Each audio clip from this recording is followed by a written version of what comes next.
Assalamualaikum warahmatullahi wabarakatuh. Sebelumnya perkenalkan, nama saya Emil Fidrianti. Di sini tugas saya adalah mereview atau um, menjabarkan hasil dari resume yang telah saya buat ini di mata kuliah aplikasi komputer akuntansi pada resume pertemuan keempat. Nah, sebelumnya saya akan memperkenalkan diri dulu nih. Mind Your Own Business atau MIOB merupakan salah satu aplikasi komputer akuntansi yang digunakan dalam mengolah data akuntansi. Untuk memulai MIOB itu kita perlu kenal dulu bahwa MIOB itu adalah dikenal dengan kemudahannya, sehingga pengguna dapat menguasai langkah-langkah dalam mengoperasikan MIOB itu sendiri secara cepat.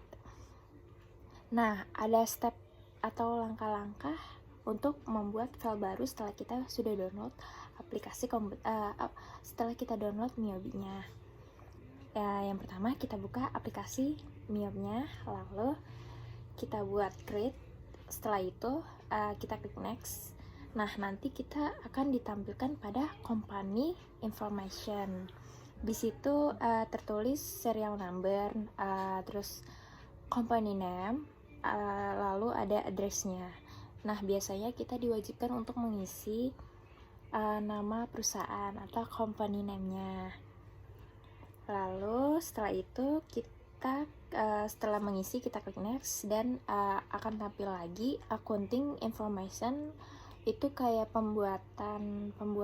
pembukuannya dari tahun dan bulan apa sampai bulan keberapa selama berapa periode, seperti 12 bulan gitu. Nah, setelah itu kita klik next dan nanti akan tampil lagi account list atau tipe yang akan kita buat nanti, seperti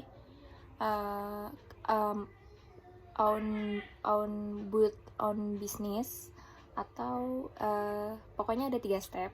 Nah, biasanya sih dosen saya mengajarkan untuk memilih own build business yang pilihan ketiga.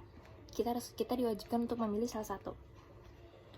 Setelah itu kita akan diarahkan ke tempat bagian file atau untuk menyimpan file itu di mana dan namanya apa gitu. Setelah itu kita klik Command Center. Nah, nanti langsung tampil home MIOB-nya.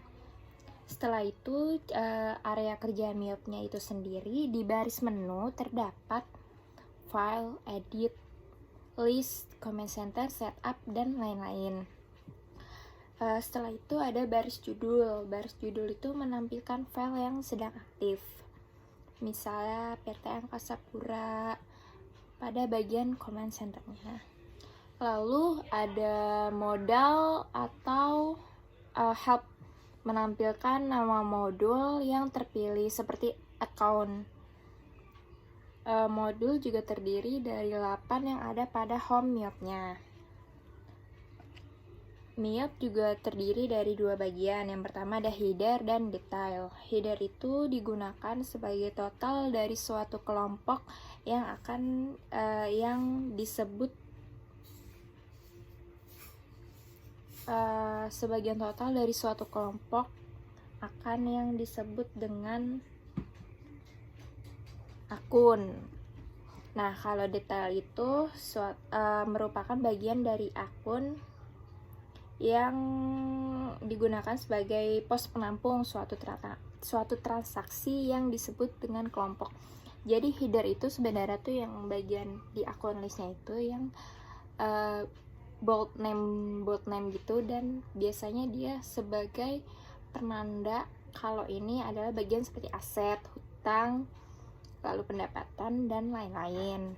Serta kalau yang detail itu biasanya yang tulisannya tuh biasa itu pada bagian-bagiannya seperti anak-anaknya lah gitu. Selanjutnya pada Oke, sekarang kita akan membuat daftar akun. Dari comment center tuh pertama kita buka comment center ya. Lalu kita buka account dan pilih account list. Itu nanti akan menampilkan chart of account-nya. Bisa kita edit atau bisa kita hapus. Kalau cara menghapusnya atau cara mengeditnya itu tergantung dari apakah akun tersebut termasuk linked account atau unlinked account.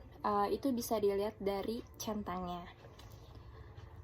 Kalau dari menu utama, kita klik menulis atau pilih accounts. Nah, selanjutnya untuk mengakhiri program MIOP accounting dari menu utama MIOP, nanti kita akan klik file, lalu kita pilih exit. Setelah itu kita akan ditampilkan dengan pertanyaan apakah kita akan membackup data-data ini. Ada pilihan no atau yes. Kalau kalian tidak ingin membackup, maka klik saja no. Kalau kalian akan membackup, klik saja yes. Lalu nanti diklik backup all data. Lalu diaktifkan cek company file, lalu klik continue, lalu klik OK dan klik save. Lalu program akan otomatis tertutup. Untuk membuat chart of account, biasanya ini terdapat di daftar biasanya ini sudah ada di Miobi sendiri telah menyediakan chart of account itu sendiri. Cuma kalau kita ingin membuatnya sendiri, kita juga bisa, yaitu dengan cara di notepad. Nah, di situ nanti kita menulis satu persatu dulu akun yang akan kita masukkan ke dalam MIOP.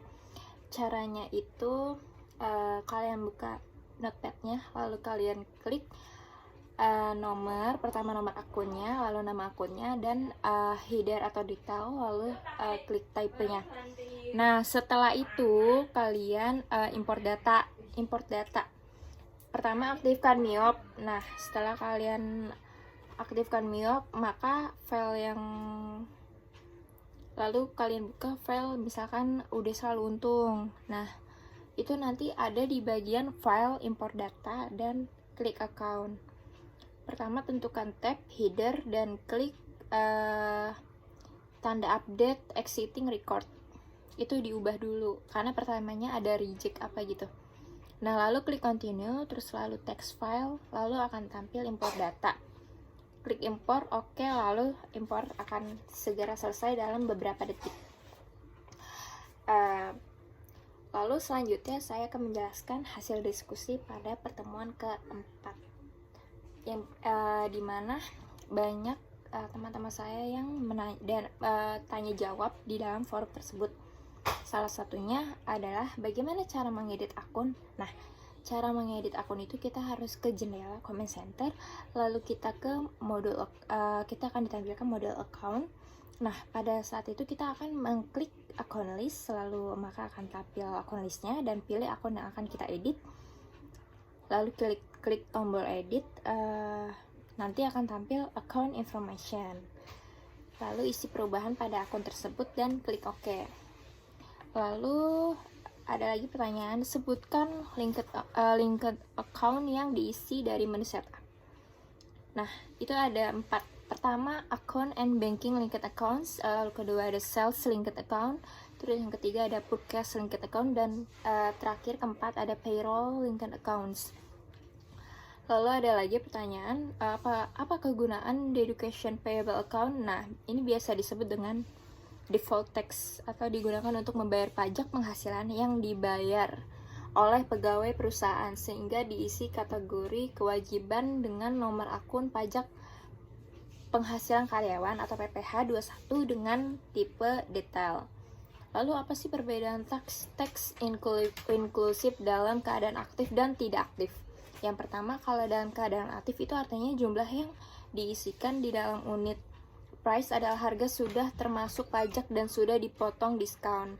Lalu yang tidak aktif itu artinya jumlah yang diisikan di dalam unit price adalah harga sebelum dikenakan pajak dan belum dipotong diskon.